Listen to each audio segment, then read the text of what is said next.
నాకు అవసరం లేదనుకోలేదే, వదిలిపెట్టేద్దాం అనుకోలేదే. ఏం చేశాడు ఆయన? నిన్ను వెంటాడాడు, నిన్ను వెంబడించాడు.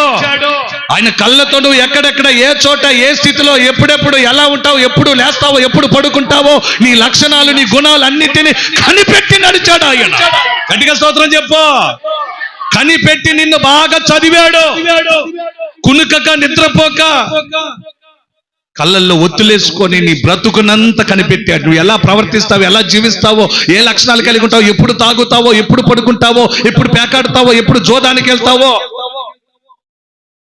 ఈరోజు తల్లులు నీ భర్త కోసం దేవుడు అహర్నిశలు కళ్ళల్లో ఒత్తులేసుకొని మరి స్తోత్రమయ్యా, కళ్ళల్లో ఒత్తులేసుకొని మరి ఆయన కునుకక ఇశ్రాయేలును కాపాడువాడు, కునుకడు, నిద్రపోడు అని వాక్యము చెబుతుంది కదా, చెప్పట్లేదా?